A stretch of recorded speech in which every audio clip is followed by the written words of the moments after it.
correctly with the correct amount. D20 Radio, where gamers roll. www.d20radio.com.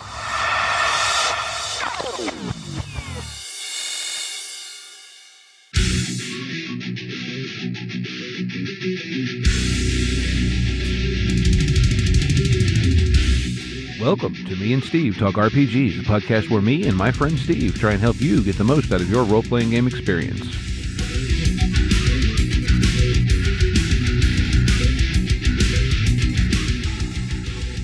Hey folks, what's up? Welcome back to Me and Steve Talk RPGs. I'm Steve, over there. And I'm Steve. Yeah. Hey! Who'd ever guessed? Yeah. Oh my. All right, well, let's kick things off with our D20 Network Spotlight, another podcast here on the D20 Network. Who are we shouting out today, Steve? Werewolf the Podcast. Hey, and you even got it right this time. I know. Yeah, Werewolf the Podcast, another show here on D20 Radio Network, hosted by Josh Heath, who we've had on the show a couple of times.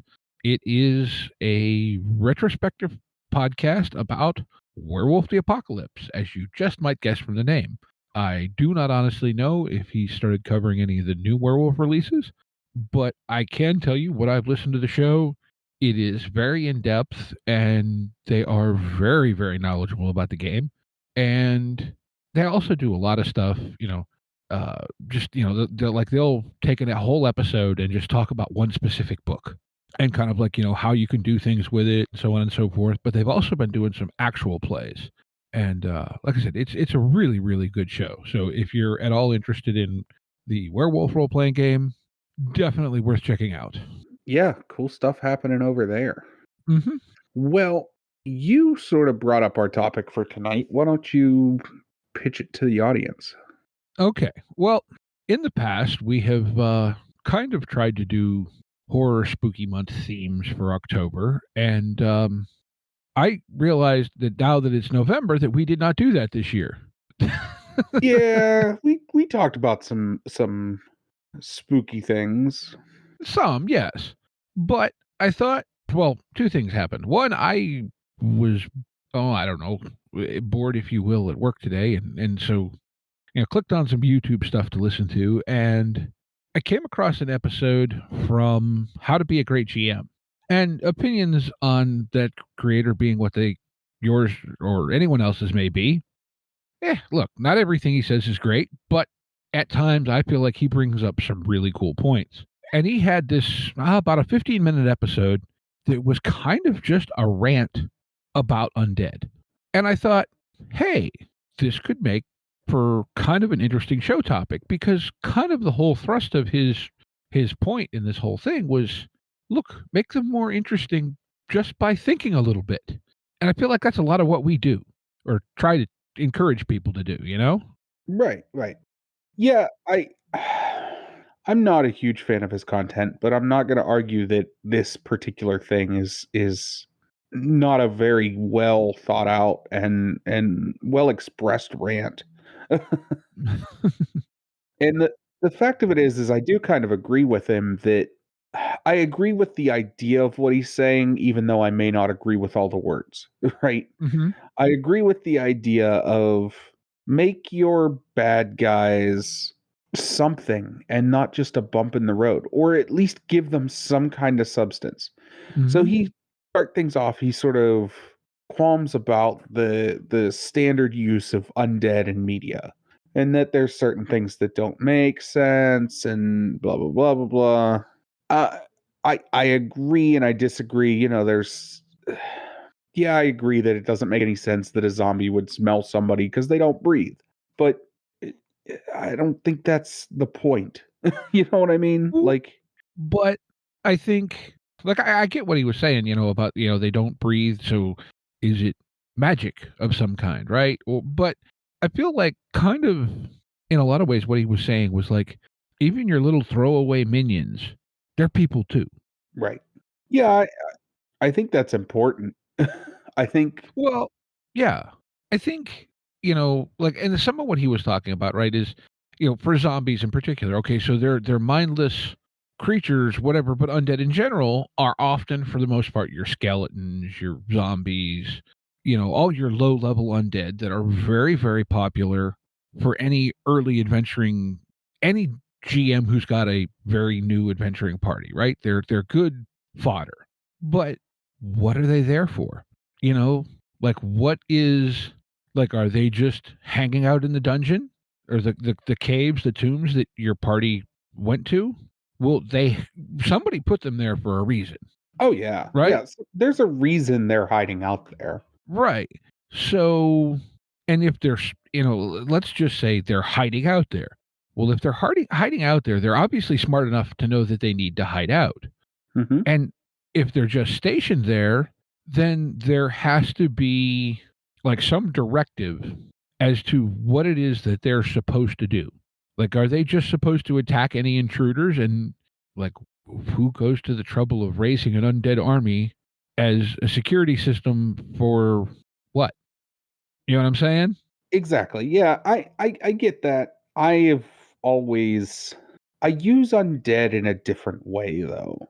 I've always thought of my undead as if you raise an undead army and then wander off too far from them, what happens? They just sort of end up lost. They're not the smartest creatures. We've known this. I mean, in most zombie or undead media, even skeletons, they just sort of are mindless wandering creatures. Okay. And so anytime I've used undead, that's how I sort of use them, as a mindless wandering creature. Maybe not an alarm system, but maybe more so of there are a handful of these guys here in this location because there were a handful of these guys that got left behind the last time the Lich passed through, right? But I get where that's coming from. And I guess my biggest problem that I do personally is that I don't express in any sort of way why there are undead in a location, which is a fault. I mean, it is a fault of mine, but I usually just am okay, here's a handful of zombies. Why are there zombies here? Well, you stumbled across if the question is why, then then I have an answer. But if nobody ever questions why, there's no reason to explain the situation, right? Right. And I think that's maybe a fault on both my end and the player's end, is that on my end, I should maybe be more proactive at explaining that, oh, well, you're in a cursed graveyard, right? Pet cemetery kind of situation. Or you're in this kind of location. But I think it goes to a wider idea that your minions in your adventures should have purpose for being there. And I think in what I'll refer to as D&D-esque fantasy. So it's not just Dungeons and Dragons, it's other things that do fantasy in this way. Your minions that you pick for the locations, at least in my cases, are picked because they could be a challenge and not so much because they thematically fit to the location. And I think, I hate to say that, but part of it is because of the culture in the game that Dungeons and Dragons wants you to run, right? So in Dungeons and Dragons, you're very much encouraged to run bigger, more powerful monsters and more of them at a frequent pace, right? As the characters become more powerful, you have to up the ante. Running a handful of zombies against a 10th level group is going to be about pointless because they're going to mow through them like it is nothing. Unless you're planning on running 150 of them. In which case, that might put up some kind of problem. But for the most part, that party is going to roll through anything that is less than, 10th level. You need to throw at least CR9 for them to feel anything. And zombies are like CR a quarter. Right. Okay. But and this also, because I put on YouTube and it just skipped around from video to video. He also, another video of his that came up and what it was skipping to was him talking about it was supposed to be about how to end your campaign. But he started talking about what he calls the web of the campaign. And to me, this all ties into kind of what he's talking about with in this case, undead or any sort of kind of minion-y type things. And he said, so you look back in your notes and, their, second adventure, they went and did something with, a bunch of little whatever that aren't really a challenge anymore. Somehow you get them back to where that was, and where there was, 5 skeletons and 2 zombies. Now there's 500 skeletons and 200 zombies. And he mentioned something, and not expressly, but that you say a lot, is at that point your party starts going, why the hell are all these here? Yeah. And they start making stuff up, which you can just then take and run with, and how to tie it into your main game.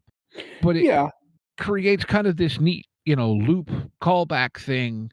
And it's, in a way, it's mining your players for the reason you did it, which is kind of weird, kind of cheating, but also very effective.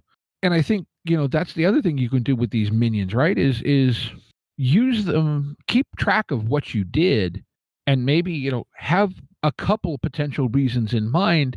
You don't even have to let your players in on it initially, but maybe, some sort of callback at some point, and then they say something and you mix that up with something you kind of already had jotted down from whatever or whatnot. And now you can tie this all into like the grand scheme of, well, the necromancer is actually working on something in the employ of whoever your big bad is. Mm-hmm. You know what I mean? So, like, I feel like you can just, instead of just thinking of them as throwaway obstacles, think about their purpose, about maybe mid-campaign it's a little hard to kind of change how you run them. Right. But, okay, thought that kind of hit me here, right? So what I was talking about, so the necromancer who's making these undead or whatever is working for someone. Maybe he's doing research on how to improve undead. Mm-hmm. Like, there's nothing that says anywhere in any book that you have to use things exactly as they're written. Oh, no. So now he's making super skeletons, but who's he making super skeletons for, and what are they up to? Yeah, I agree. I think that's an interesting concept. Building to something is important. Like I said, I agree with the ideas of what he was saying, but I disagree with the way he was saying it in a lot of ways. Fair. I just feel like so often, and I know I've done this, you just grab something to be an obstacle for your players. And it could be kobolds or goblins, right? It doesn't have to be undead. Undead just kind of fits the spooky, yesterday was Halloween, so that's in my head a little bit still, right? But yeah, there is a reason, or there should be a reason for them existing. There should be some form of logic behind their behavior, or if there's not, in the case of, the classic undead trope, specifically skeletons and zombies, they're either going to swarm the closest opponent or the last one that hurt them significantly. Which, you're a higher level group, right? It's that and no, the mechanics of D&D don't necessarily support this, but if they get whoever's up close gets swarmed, Mm-hmm. that's a problem for them to deal with, or could be just by proximity, right? They're not getting hurt real bad, but they're surrounded. Well, now can your healer, can someone get there to support them? Or yes, and this is, I think, too, where you start to play with your timing, right? You don't play it out round by round by round if you've got one player overrun by a swarm. I think that at that point you make it some sort of like skill challenge thing to get through them instead of actual swing by swing combat. Yeah, that's probably what, if your fighter's the one who's being swarmed, that's what they're going to do. They're just going to be hacking and whatever away. But then you make it some sort of skill challenge to where, how are the other characters going to try and get them unswarmed? You know what I mean? Yeah, exactly. I know exactly what you mean. How are you going to diplomacy this situation as well? Well, diplomacy, I guess to a certain extent, maybe what I'm trying to say is sometimes make the combat not a combat. Right. It's a combat scene, but you don't necessarily have to just make combat rolls in the scene. I think we need to have a broader conversation about being okay with talking yourself out of a situation. Well, I mean, that's what we do 'Cause- here. Well, but the fact of the matter is that, you know, the thing that's amazed my players the most playing with me, especially my D&D players who aren't, and I'm not saying this to be rude, but half of that group isn't experienced tabletop RPGs players, and the other half of the group maybe hasn't had the best GMs, right? Okay. The thing that they've been amazed by the most is that I will let them talk themselves out of situations or into situations. Mm-hmm. If they want to say words and they want to role play and they want to talk, it's either going to get you out of out of a bad situation or into a worse one. Mm-hmm. Because, okay, perfect example of this.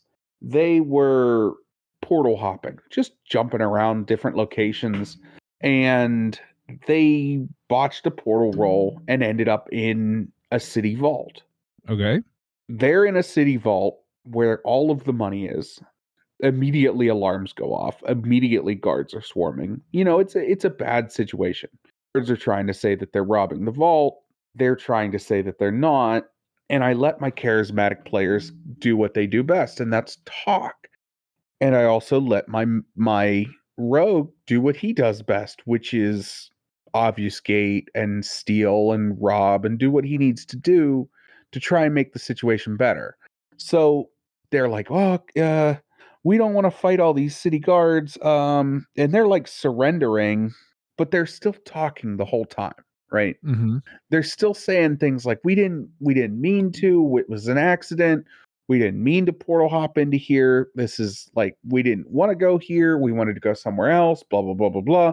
And one thing that happens is that if you say the same thing over and over again, people start to believe it. Mm-hmm. And they kept insisting and insisting and insisting, so I kept playing the guards as like, well, we maybe don't understand what happened, but you know, we can work with you guys, and you know, you haven't stolen anything. And then my charismatic rogue, who has been doing sleight of hand checks behind the scenes the entire time and has been lining the one guard's pockets with gold, goes, well, we didn't take anything, why are you saying we took stuff? And I'm like, I see what you're doing. So in my brain, I'm going, okay, how would they react logically? Logically, they're going to protest a little bit. The guards are going to be like, no, there's stuff missing here. There's clearly drawers open. And then I go, well, clearly there's drawers open. And my rogue goes, I use my invisible mage hand to move gold out of one of the open drawers and into the pocket of this one guard. Okay. So we're blatantly moving, like, from that perspective. Okay, it's invisible, so you're not going to see the hand itself, but you see the gold levitate up out of the box and over and into this guard's pocket. And immediately the other guards are like, maybe they're not lying because we just watched that happen.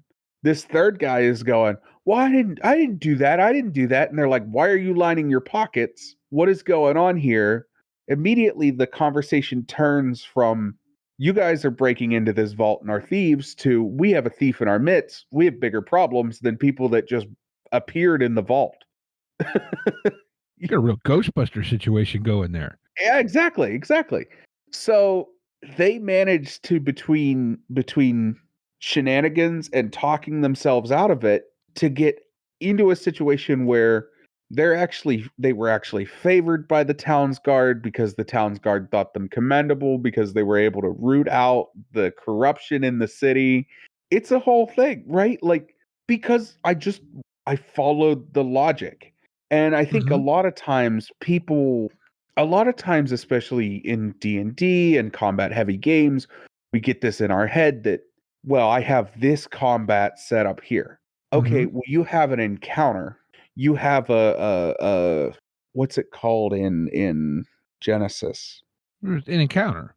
Is it an encounter? Yeah. Structured encounter, if you will. Yeah. Which is referred to when you go into initiative. Right. there's also the narrative encounters that you have in Genesis as well. Yeah, And so I social guess encounter is just kind of I the guess generic encounter term. is the term. So you have an encounter. You have a situation where you're encountering what could be potentially a fight, or it could be potentially not. Mm-hmm. You have to not that you have to, and I don't say you have to do anything. If your players like to that every time they run into somebody, they got to fight their way out of it, that's fine. Whatever. You got that kind of group, go for it.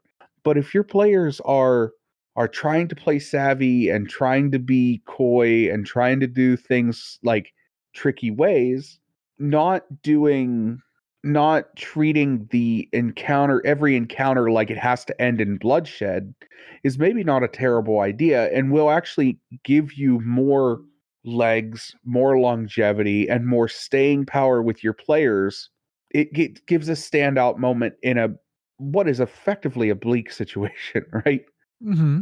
I think too, to tie into some of what you were saying there, right? I hope any of that made sense. I started a new job and I am completely brain fried. No. It did.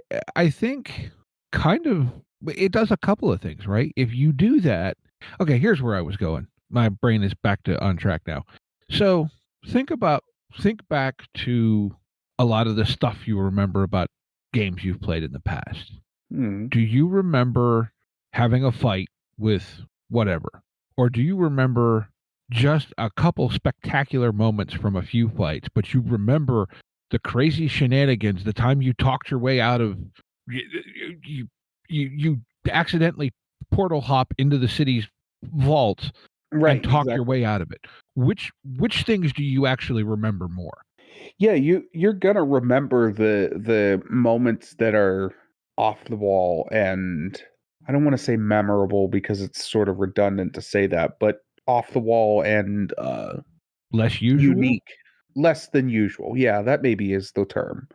Eddie Webb talked about how did he describe Pugmire? Is the D&D everyone remembers? Yes. That is, you should be running more sessions with that concept. Yes, in a way, right? I think in his context, he was talking about it in terms of rules, Right. but You can't run every session as though it's going to be a super memorable session. It's not. I'm sorry. And unless you're playing like a really short, 2-3 session thing, every session of every game is not going to be perfectly memorable. Because right, there's going to be lulls, there's going to be slow moments, there's going to be moments that you just genuinely, you as a person, could care less. I do it. I have these moments where even as a GM, like I'm sitting there running something and I'm like, man, I don't give a crap, right? Like I don't care. I'm sorry, guys.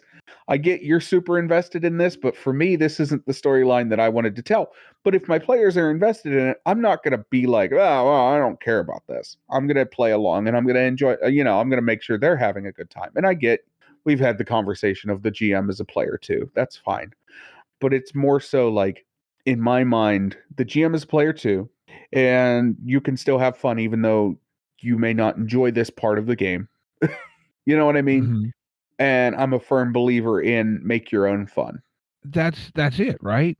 Like, and I think we and I know as a player, I fall into this, right? I'll think, "Oh, it's bad guys, it's combat time." Well, yes, it can be, but it doesn't have to be. And I think in a way, that's a lot of what Guy was saying in that video about the undead is don't just take the tropes and constantly use them. Yeah. No, I could see that. And I could agree with that.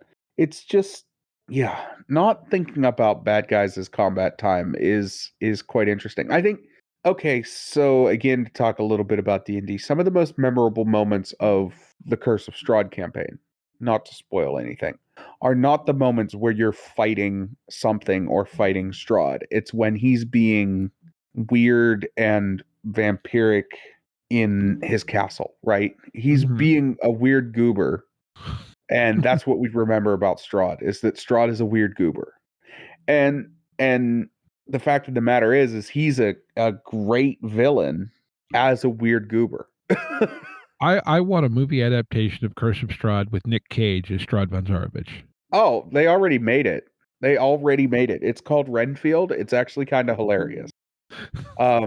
Renfield has legitimately some of the best gore effects I've seen in a movie in a long time, if that makes any sense. Except my only major complaint is a lot of the times characters don't end up with stuff on them. Right? Like, there's these really, not to tangent, but I don't care. There's these really graphic, gory scenes of people being like, there's a guy that gets his arms ripped off, and another character uses those arms to beat another character with them. Right? Like, that's a very graphic and gory scene. However, the character that's using the arms should absolutely have some kind of blood on them. But yeah, absolutely. But no, if you want to really, and this is out to the audience, if you want a really entertaining, fun evening movie that is kind of horror but kind of not, that is absolutely in love with vampire media and old school vampire media, we're talking like it's absolutely in love with the Bela Lugosi Dracula, right? Watch Renfield, because they reshot some scenes shot for shot with Nicolas Cage that are it's just so good. It's so stupid. It's so goofy. It's great. I wouldn't say great. It's a really fun time. It's probably like a 6 out of 10 movie, but it's a really entertaining 6 out of 10. Right? Well, right. It doesn't have to be good to be enjoyable. No. Some of my favorite things are not good by any stretch, but they sure are enjoyable. I love the hell out of Demolition Man. That movie is not good. Oh, precisely. That movie is not good. But I love it because it's this absolutely bonkers take on what the future would be. Even before they get to the future, that movie is about a guy that gets in trouble because a building was blown up and they blamed him for it. He's a cop investigating a known criminal, and the reason he gets put on in cryogenically frozen is because the building he was in, the known criminal had rigged to explode, and Sylvester Stallone character was known as the Demolition Man because everything he touches explodes. And they were just like, this is the last one. There was a whole busload of children in there.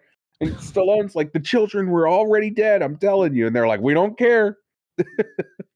Yeah, but that's, so to speak, taking something like, that's playing on that trope thing. Even the plot of the movie, they're like, you're talking about how they're playing on his reputation. That's not what happened. So, like, to me, it's I think what I try to get across a lot of time on the show here is not specific ideas, but concepts, because that's how my brain works, right? I don't. Well, and concepts are more useful, right? Like, if I tell you specific examples and then make you draw context out of it, you're going to draw different context than maybe what I was implying. It's just a fact.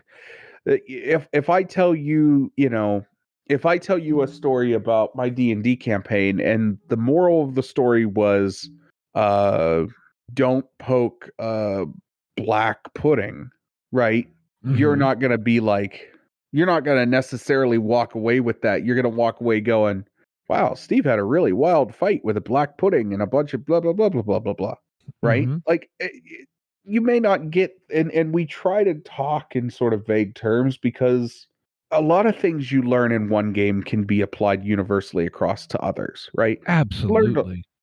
Learned a ton about playing better role-playing games, playing what I say is an objectively terrible role-playing game, right? Like, we both think that Dungeons and Dragons 5th edition is not great, right? Like, it's not a very good game in my opinion, but I've learned so much about role-playing, running the game, dealing with players, dealing with characters, dealing with combat, then I would like to admit running a game that I think is trash.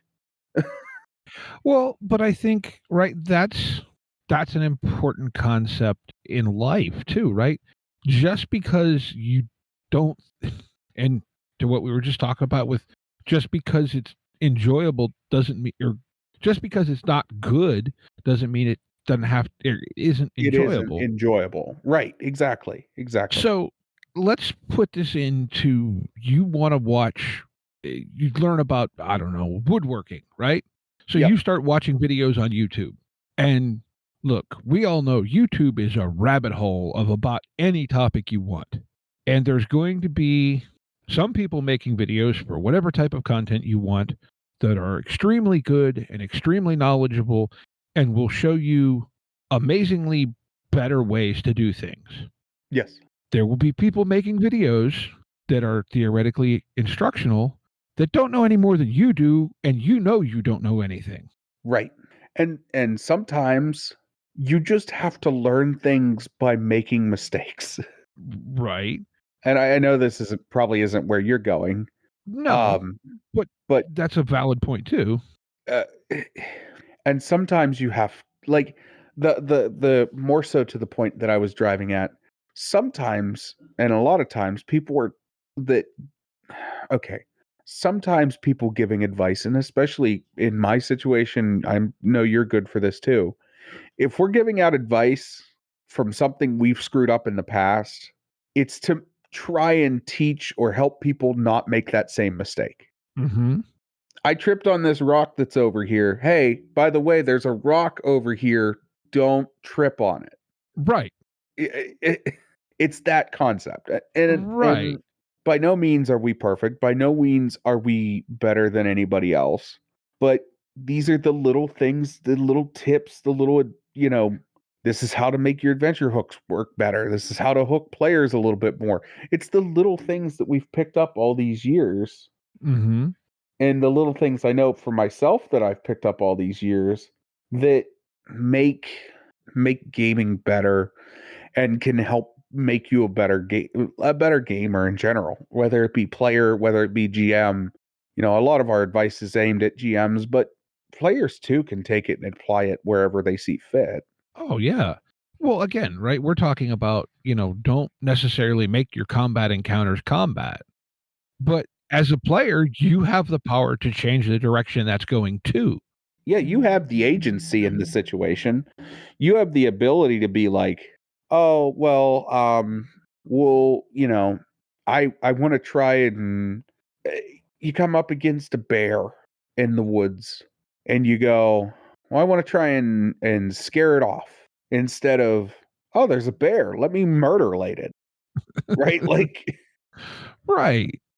And yeah. I think some of and what Guy was talking about was, so to get back sort of to that, Guy was talking about a couple things about undead that just don't make sense to him or that don't make sense in context. And yes, while I agree with some of it, it's like sometimes things don't make sense, right? Mm-hmm. Perfect example of this, right? We think of deer as, well, I think of deer as delicious, but that's just me. A lot of people think of deer as these great, majestic creatures, right? Mm-hmm. They're beautiful and they do this and they do that. What a lot of people don't think about is the fact that there are a significant number of people that lose their life to deer, that deer will attack and kill. Mm-hmm. Deer can be aggressive, especially male bucks can be aggressive. And part of the year they run around with giant knives on their heads. Exactly, giant stabby things. How many people? And I've read at least a handful of stories of people that were in, we'll say a high fence situation, which is like somebody has pet deer has a high fence, so they can't Mm-hmm. get out. Somebody in a high fence situation that got cornered by a buck and then gored. Nobody thinks of deer like that because, it doesn't cross your mind. But it is at the end of the day a wild animal that Mm-hmm. can do erratic things and can do things that don't maybe make sense to us, but made sense to it. Mm-hmm. Oh yeah. Applying that logic to maybe, let's say, a monster, a creature, apply it to freaking Great Old One. What Yeah. does what does effectively a god do when cornered by some humans? What do you do when cornered by ants? Right. Right. Yeah. Like, I think, And does that make sense to the ants? Maybe not. yeah, I mean, maybe you're just standing amongst a bunch of cheese crumbs and the ants want the cheese crumbs. They don't give a shit that you're there. Right, yeah. But you're like, why are there ants here? Yeah. Squish. Eh, applying internal logic to things is something that we've sort of talked about but never directly. I think it's stupid important to imply some kind of internal logic to almost everything that your players are going to encounter. Mm-hmm. If there's no logic behind it, you're either running something that justifies not having logic behind it, or maybe you're not. I don't want to say you're not doing something right, but maybe you need to put up some sort of internal logic behind it, right? Mm-hmm. Well, I think too, Go right? ahead. You want to have some internal logic there. Just because you have it there doesn't mean you have to expressly state it. No, you don't have to. You don't have to admit anything. And the other thing, As a matter of fact, deny everything. and this goes to like your favorite thing to do. Well, it is now, right? Have Yeah. a couple things, but if your players come up with some wild idea that you think better explains it, run with that. Figure out a way to twist that into still being something that your main antagonist is doing, or something, right? We've talked about in the past, even inanimate objects that your players insert into the room. The players at that point are creating some sort of logic for why that room is laid out that way, right? Like Mm-hmm. if I have a player that goes, "Is there a chandelier here?" They're thinking this room must be nicer than I thought it was because I originally didn't maybe put one in here, but they're thinking that there is one. Mm-hmm. Well, Okay. I'll say that's something that Ben, who GMs our Monday night group currently, is really, really good at. I love how good Ben is at that. I love how good he is at going, all right, what's here? Mm-hmm. Tell me. And he goes around the room and he goes, tell me one piece about this area. Mm-hmm. Or Um, or he'll tell you, oh, it's a structure like this, but what is it? yeah. Or when they sat down and designed the newest town we entered, and Mm-hmm. they're like, what's the name of this building? What's here? You tell me what's here. Mm-hmm.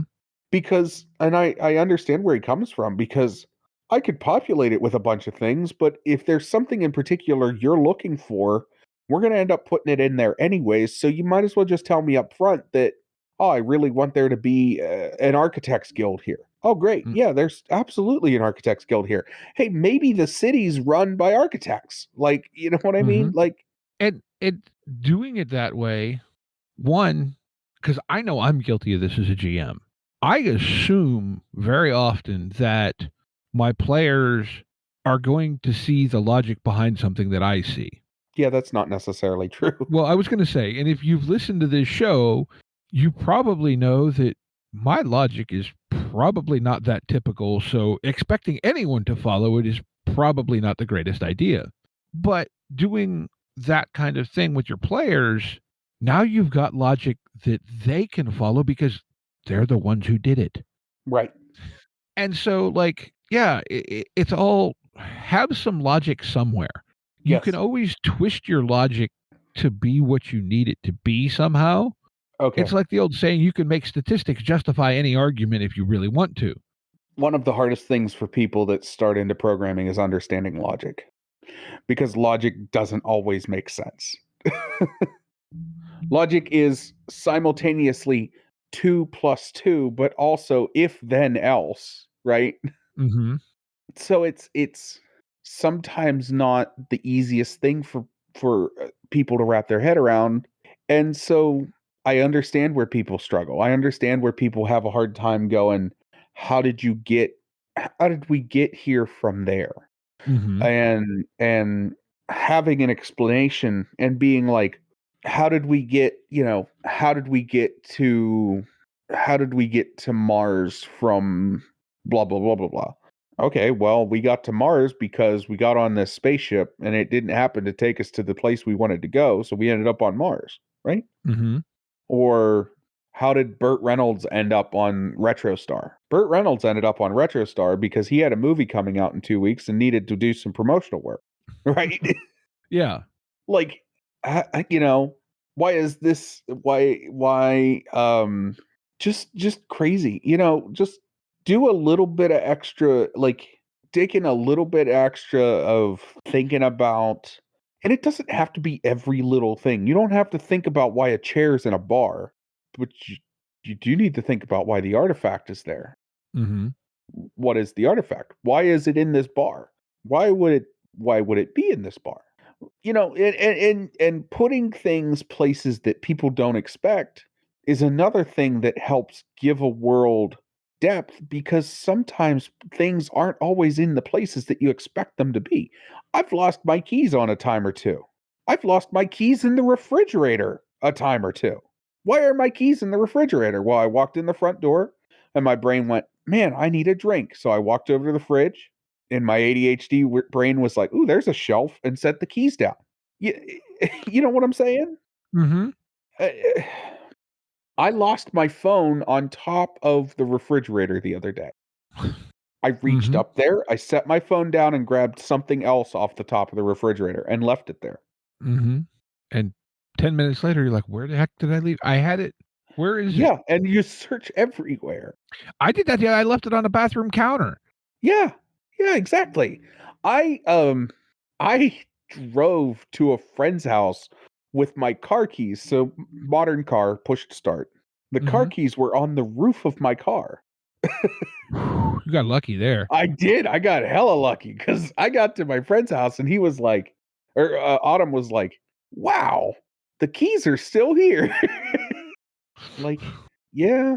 But, sometimes logic doesn't have to make sense. It just has to have a reason. Yes, I guess that's an even better way to say it. Have a justification for what you're doing. Yes. It doesn't have to make immediate sense. You have plenty of time to be able to make it make sense. No, exactly. You can put something somewhere that makes absolutely no sense and then build off of it. Mm-hmm. That is 90% of like pre-written modules for, let's say, D&D. Mm-hmm. and let's face it, at some level, most of these games we're playing, you have magic, you have laser guns, you have stupid, insane technology, you have elder gods, none of which make sense in reality. No. Not much anyway, right? Yeah, exactly. So you can stretch the boundaries a little bit. You could push it all the way to the edge of your conceivable understanding of reality. Okay, there's an episode title. If you need to push it further, there are games like Rifts or Call of Cthulhu or any number of wild games out there that can push it further than that. Okay. I'm sorry. I'm stealing that. No, that's fine. But yeah, push it and push it and push it and push it and push it until it doesn't make sense, and then make it make sense. Mm-hmm. And I think, I'm sorry. One more thing. Sometimes things that seem like they are absolutely bizarre are explained away by mundane things, right? Mm-hmm. I have a barn owl that lives in the woods from my house. Barn owls screech and squeal and squall. They make all kinds of horrible noise that aren't just hoots and hollers, right? Mm-hmm. You could write an entire Delta Green campaign about the idea that you heard somebody screaming in the woods. Mm-hmm. Have them chase all the way out to the woods. Have them summon something by accident. Mm-hmm. All for it to turn out to be a barn owl. You did that. I'm not going to spoil it. You had us thinking there was something seriously wrong underneath the trailer in the middle of nowhere. Oh, yeah. That was just my addition to that. That's not part of the scenario. I know, but I don't want to spoil it for people that haven't played your addition to that scenario. Mm-hmm. Well, but another example of that, and I've mentioned it before on the show, I have noticed numerous times at work, right? We use a fair number of, I use hand drill, impact gun, I have cordless drills here, whatever. I've noticed it happen multiple times at work with different units, and I think I've seen it happen here. You know how most modern cordless drills have a light that comes on when you squeeze the trigger? I have noticed them just sitting there all by themselves on the workbench, and the light will come on for a couple seconds every once in a while. I've seen it happen multiple times, specifically with the Milwaukees we have at work, but I think I've seen my Makitas do it. The Milwaukees are really sensitive to EMF. I don't know why, but okay, think about the fun you could have with that, because literally it just sometimes happens. Like you said, maybe it's EMF. I don't know, whatever. I don't know. I genuinely don't know what it could be. But I've seen that happen, and it's funny every time it does, because you're like, the ghost is here. But you're staking out a house somewhere in an RPG game. All of a sudden, you see a faint light in the garage. Oh yeah. What about perfectly mundane explanation? But that's your players are gonna take that and make it mean all kinds of things that it didn't. What initially. about like a brownout? Mm-hmm. The lights go dim and then they get real bright. Mm-hmm. Yeah. It puts everybody on edge. They're like, what's going on? Meanwhile, it's just like we have a small storm that has blown some lines and crossed some wires. Mm-hmm. Like it's having logic behind what happens is what in a lot of ways makes or breaks things. But also, don't be afraid to do something else with it. If your players come up with if your players make something out of it that it's not, maybe sometimes take that and run with it. I kid you not, 4 sessions in an old AD&D game I was running where my players were chasing a giant goat through the woods because they thought it was something that it wasn't. Mm-hmm. I put a giant goat in the woods because I had giants farming giant goats, and one had gotten loose.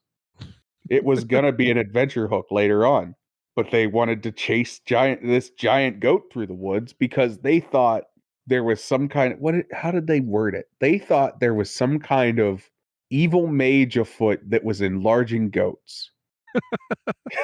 It was goofy. It was silly, but it was like, okay, fine. And they fought a mage. They fought some wizard that was out in the woods trying to wrangle this goat because he had gotten the quest to go get the goat out of the woods and take it back to the giants.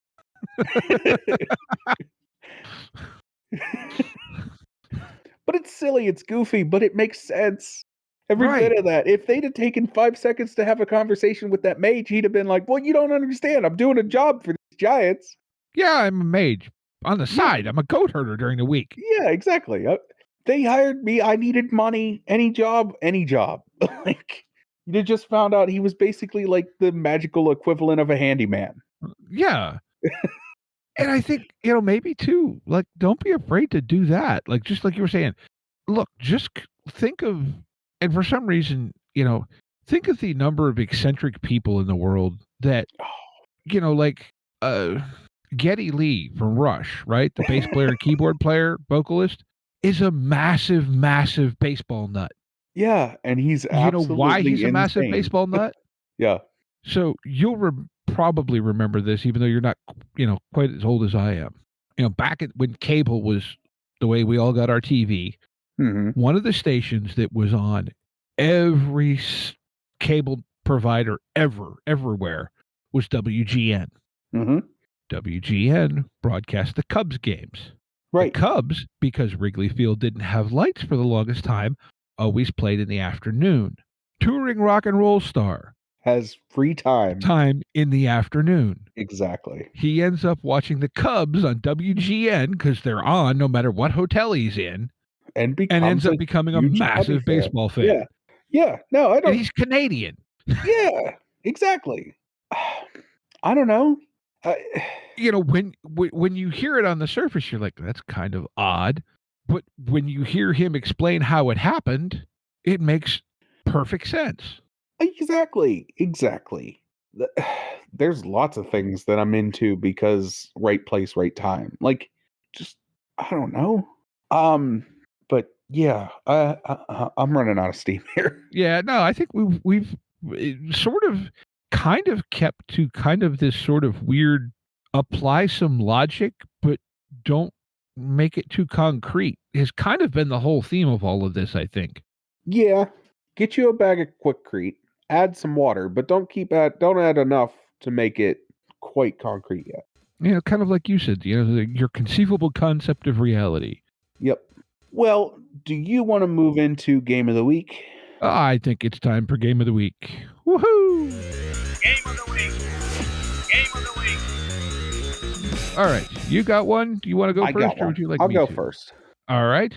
I'm gonna send it to you. It's All coming right. across in the green room here. Oops, I accidentally put it in the lounge. Oh well. That's okay. So today has been cold and nasty and rainy and snowy. But any day that hasn't been today has been sort of nice, mids to low like 60s, mid 50s. Leaves have changed. It's that fall time of year. So I posted a game that preys on those vibes, on that feeling. It's called Hearth and Home. Okay. And it's a game where epic quests take a backseat and heartwarming adventures of halflings returning to their ancestral town come to life. In this enchanting world, the focus shifts from saving kingdoms to celebrating community, friendship, and the joys of coming home. And I've seen a lot of games with this same concept. I mean, there's Wander Home, there's various Wander Home-esque games. I can't draw any off the top of my head other than Wander Home. No, but I know what you're talking about. I've heard of them too, but I'm blanking on names at the moment. It's this idea of now the adventure has come to a pause or to an end. Let's go home and settle in and relax. And I think that can be super important. And having having a setting, having a game in the pocket that is relaxing, is not as high stress, but maybe it's a little bit more based around where you started your adventure, right? Everybody starts somewhere. Everybody's got a story about home. Some people don't, and I understand that, but home is where you feel comfortable, where you want to be, right? And getting your players to be like, oh, this is home, this is safe, and getting them comfortable can add a nice complexities to a story. It also gives a great reprise from the constant hustle and bustle of an adventure, right? In most adventures, it's this constant, oh, we gotta go here and do this thing and do that thing and do this thing and do that thing. We don't have a lot of, in relative terms, downtime. Right. And going from that to let's make a pit stop at my house. It's whatever, winter solstice or summer, is it summer solstice is the end of the year or the end of the summer. It's a summer solstice party. We're going to celebrate the harvest and just... I think it's the equinox is that. Okay. So I'm... Spring, summer, or winter and summer equinoxes, or wait, what is it? Anyway, I don't know. Whatever. We know what we're talking about. We can't think of the words. We're going to go and celebrate the harvest. Solstice and equinox. There we go. That's it. But we're going to go celebrate the harvest, right? We're going to go have a massive feast because that's what you do to celebrate the harvest. And we're going to see old friends, and we're going to see family, and we're going to see what became of this town that I left behind however long ago. And that's an important moment in an adventure. And I think games like this are important. And I think this one looks really cute and really nice and has really good winter fall vibes. Well, you know what this brings to mind to me almost immediately?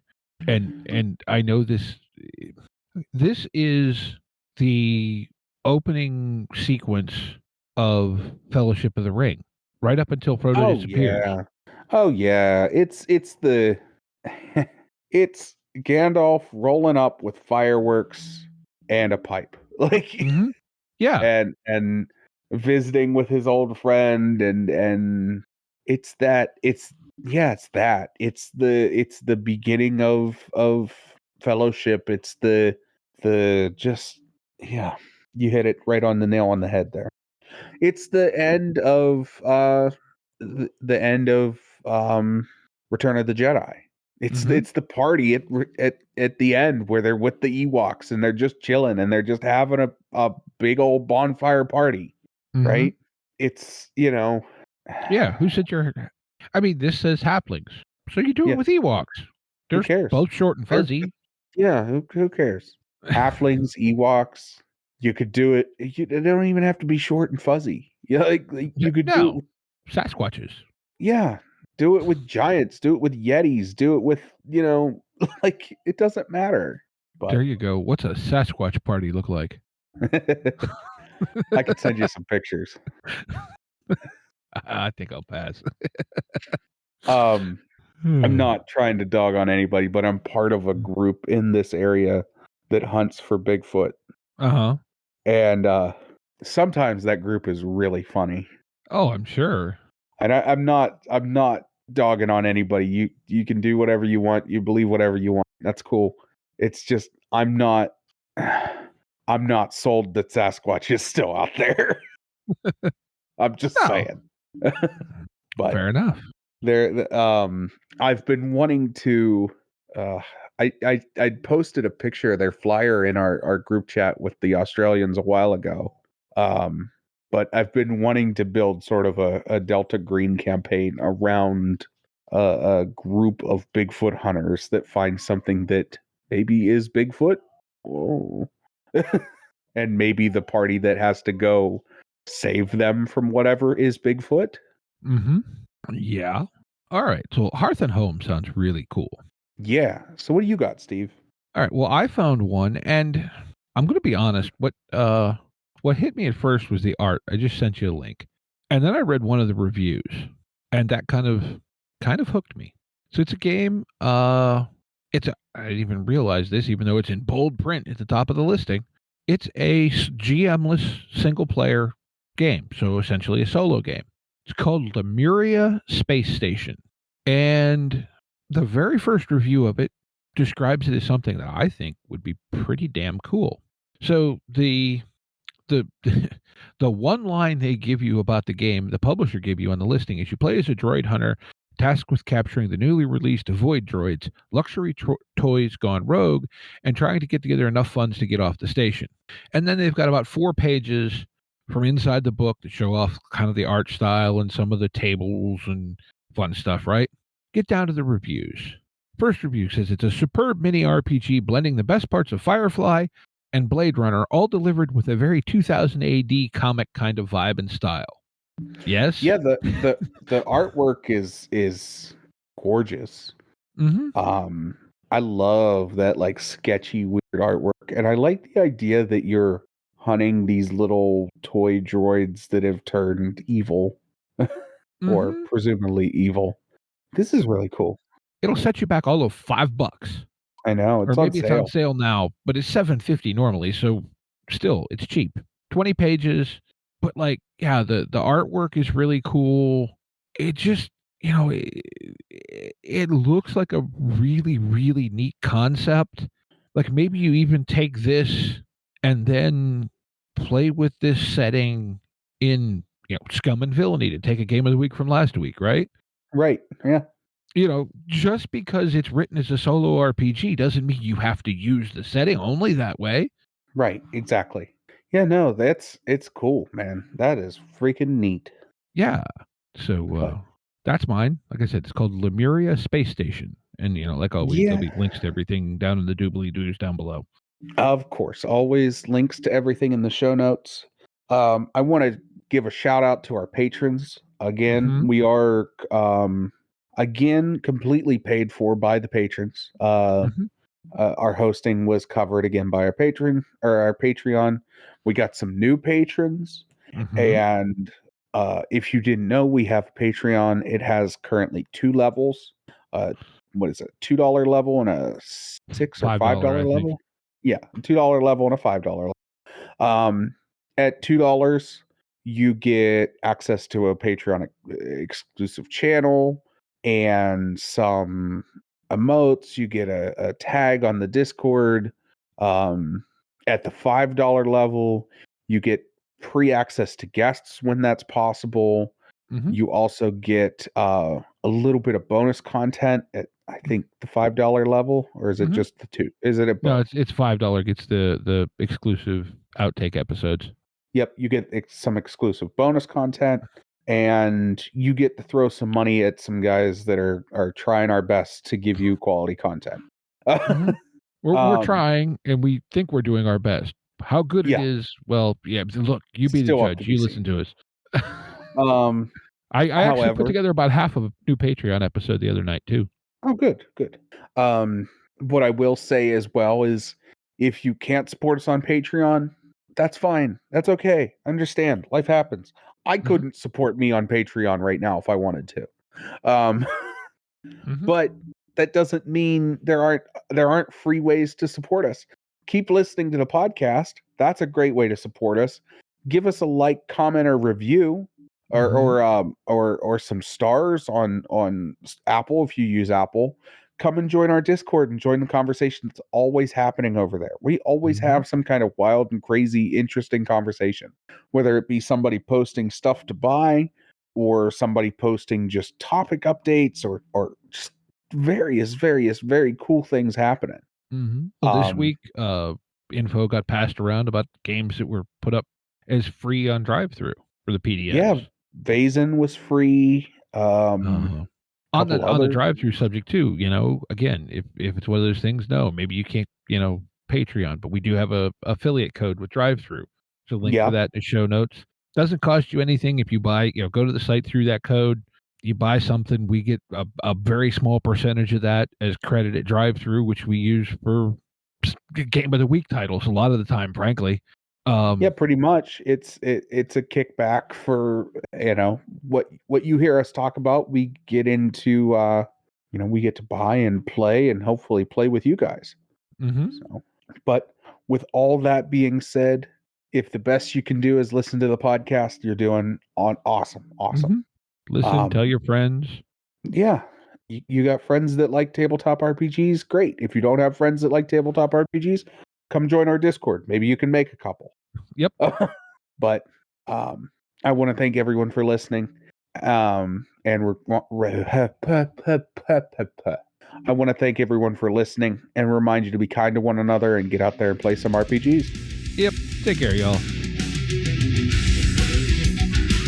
Intro and outro music by the band 12 Noon. You can email us at meandsteverpg@gmail.com. You can find us on Twitter and RPGs. Find us on Facebook at Me and Steve RPG Podcast. On Discord at Me and Steve RPGs. And as always, all of these links are in the show notes.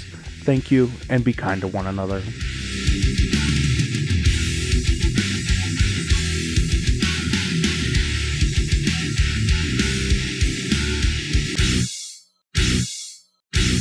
How much for the cigar? Cigar, $20, dog. You gotta go down the street to the store and buy that.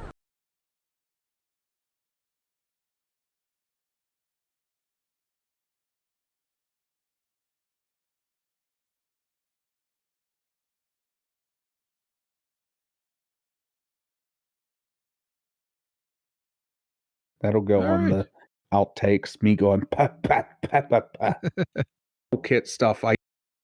Yeah, that's what I'm doing. Do robots. No. No. Yeah, I started to summon the same robot again, which probably wouldn't work as well. There's just been a whole lot of bitching. I'm already here. I cannot arrive again. I am now recording myself. Just an entire episode that's feedback. Oh, that'd be awful. Yeah, no kidding. Oh. All right. All right. So you ready to go? Yep. All right. 3, 2, and 1.